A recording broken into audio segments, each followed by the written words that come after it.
Eager to experience your favourite band play in the revolutionary sphere, you and your young family willingly wait in line for hours. Finally reaching the turnstiles, you scan your tickets and make your way towards your seats. But just as you reach them, you're stopped by stone-faced security guards, who deliver the news that wipes the excitement off your family's faces. You're not welcome here, and you need to leave. Stunned and confused, you declare your innocence. But it's not up for discussion. During the quiet drive home, your mind races. You mentally craft emails and tweets to express your displeasure, hoping to make sense of what just happened. However, as you pull into your quiet suburban estate, your attention is demanded by the piercing blue and red beacons lighting up your otherwise peaceful street. With police cars blocking your driveway, you scramble out of the car to find out what's going on. But before you can say a word, you're slammed against your car's bonnet and reminded of your right to remain silent. This story is based on actual events. In reality, they're separate instances, but they're closely linked by the abuse and misuse of facial recognition. In December of 2022, 44-year-old Kelly Conlon was refused access to Radio City, a New York venue owned by MSG Entertainment. She was forced to wander around in the rain, while her 9-year-old daughter and the Girl Scouts she was supposed to be chaperoning enjoyed the show inside. See, with the recent rise in mass violence, many venues like Radio City employ facial recognition on their guests as an added security measure. But when Kelly's face was scanned, she wasn't flagged as a terrorist. She was flagged as an attorney. See, in any MSG-owned venue, the face of every person in line is also checked against a custom-made database. A database consisting of the attorneys from every law firm suing MSG. The firm Kelly worked at was involved in a personal injury lawsuit against an MSG-owned restaurant in New Jersey. While Kelly wasn't working on the case, her employment at the firm was enough to have her blacklisted. A list that's only enforceable with facial recognition technology. Kelly was left drenched, humiliated, and out of pocket. But she was far from alone. After this man was sucker punched at a hockey game in Madison Square Garden, he sued the aggressor and the venue. The same day the lawsuit was filed, the 5 lawyers working at the representing law firm were notified of their immediate ban from any MSG-owned venues, instantly voiding the tickets they held for Jerry Seinfeld and the Christmas Spectacular. There's a load of other examples, and the attorneys all respond as you'd expect, doubling down and suing MSG, arguing that the technology is being unfairly weaponized. Countless attorneys were left embarrassed, frustrated, and without a refund, but at least they maintained their freedom. The same can't be said for Detroit resident Robert Williams. In January of 2020, Robert was arrested in his driveway as his wife and 2 young daughters watched on. The 43-year-old man was accused of stealing watches from a local Shinola, a luxury store he had never stepped foot in. Not wanting things to escalate, he complied with the arresting officer and was taken in for questioning. During the interrogation, Williams was shown the key evidence that warranted his arrest. Blurry, dimly lit CCTV footage of the criminal in action. A black man that looked nothing like him. Williams was outraged and questioned the interrogator's ability to tell one black man from another. The interrogator was quick to blame the system, which had matched the footage to the photo on Robert's driver's license.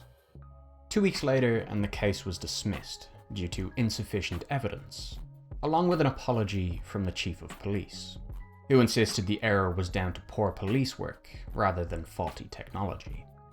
Williams wasn't accepting that.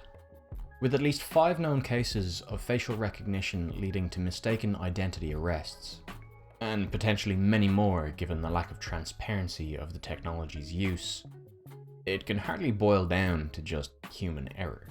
Certainly not when every victim of this misidentification is a person of color. Which comes as no surprise when federal research states that people of color are 100 times more likely to be misidentified. Having spent 30 hours in jail just for having darker skin, Williams is now trying to get the technology banned. Don't get me wrong, I'm all for facial recognition. When used for legitimate purposes, it offers a solid layer of security. Whether it's a smartphone or a smart home, a quick scan of your face can grant you access and deny anyone who isn't authorized. That's what's known as a one-to-one system. The live footage of your face is compared to data stored on your device. So there's no need for a database like the one-to-many systems that MSG and the Detroit police rely on. Even if the data wasn't stored responsibly, it's entirely consensual. So if you prefer not to use facial recognition, you can use a fingerprint scanner or a PIN number as an alternative way of getting into your phone. So it's great technology, so long as intent, consent, and data storage are properly considered. But what about when they're not? You can swap out your house keys for a camera, and with one look at your face, the modern IoT system will unlock your door and welcome you inside. It's extremely convenient, but unless you own your home, that convenience might come at a cost. In recent years, regulations have saved millions of New York tenants from rent increases and evictions, which is bad news for the landlords trying to widen their profit margins. Some pushed back, claiming price hikes were necessary to fund building repairs and maintenance. But others were drawn to another approach. A smart home security company saw the landlord's frustration as an opportunity. They pitched their GateGuard technology as a way of skirting around these regulations. Their technology would automatically track and log anyone who enters, buzzes, or uses a guest code. Then, using that information, landlords could identify tenants who are breaching the rental agreement, at which point they're no longer eligible for rental protection. You might think, that's fine, just don't breach your rental agreement. But being monitored 24/7 in the hopes that you slip up once is pretty unsettling. Not to mention that someone with access to that data can predict when you're likely at home, and more importantly, when you're not. Swapping your house key out for a scan of your face quickly turns dystopian when, instead of increased security or ease of access, the primary reason for its installation is to monitor you. There's no legal precedent or legislation to decide how landlords can use smart home technology. So while tenants may object, for now they either have to accept it or find somewhere else to live. The intent there is to target people, and it's predatory. But even when facial recognition is intended to help people, or even save lives, without consent or proper data storage, there's still plenty cause for concern. As mentioned, the recent rise in mass violence calls for hardened security measures at mass gatherings, sporting arenas, music venues, and even schools. Lockport High School in New York spent $1.4 million to adopt facial recognition technology. With hundreds of cameras installed, the software cross-examines every face it detects with persons of interest, a database crafted by the school administrators. This database includes people with restraining orders, local sex offenders, and others deemed a credible threat by law enforcement. You might expect parents to welcome any measure that improves their kids' security, but in reality, many felt that the system lacked transparency when it came to potential downsides. With no mention of what data was being processed, where it was being stored, or who had access to it, along with concerns of inaccuracies and false positives, the parents pushed back, questioning if the potential sacrifice of privacy even earned them any more security. All that noise led to a moratorium, temporarily halting any use of facial recognition in schools until it was reviewed in full. Just recently, in 2023, that review was carried out, and produced a 49-page report that sought to answer every question asked. The report validated a lot of the concerns raised, detailing the technology's inaccuracies and supporting the concerns of student biometric data being compromised. But maybe that's worth it. The report goes on to state that 70% of school shootings over the last 4 decades are carried out by current students. So neither facial recognition nor any other biometrics would stop a current student from entering the building, unless a member of staff first recognized that they were in crisis. The conclusion was clear. The risks to student privacy and civil rights heavily outweighed the potential security benefits.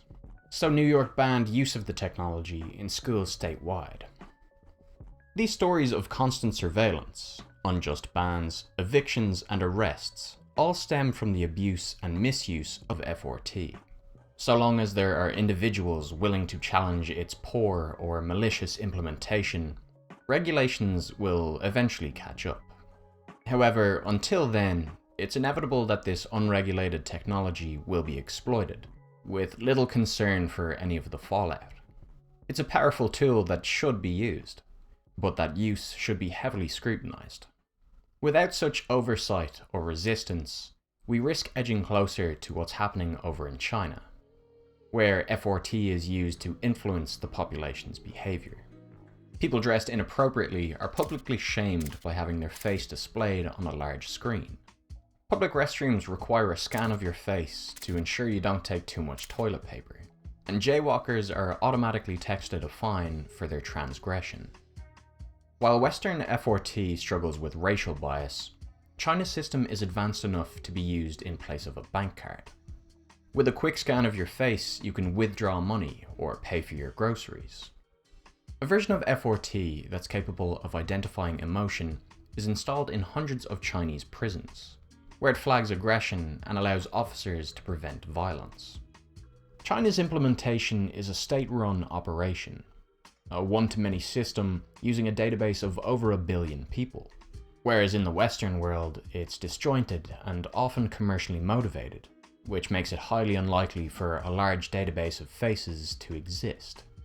But if in the future it did exist, say when AR headsets that scan your face become mainstream, with the potential to identify somebody's identity, ethnicity, and emotion from a live video feed, and considering how Cambridge Analytica weaponized people's sensitive data even with strict regulations in place, facial recognition technology has the potential to be a very dangerous tool. If you want to learn more about how Cambridge Analytica used Facebook likes to brainwash millions, you can check out this video here.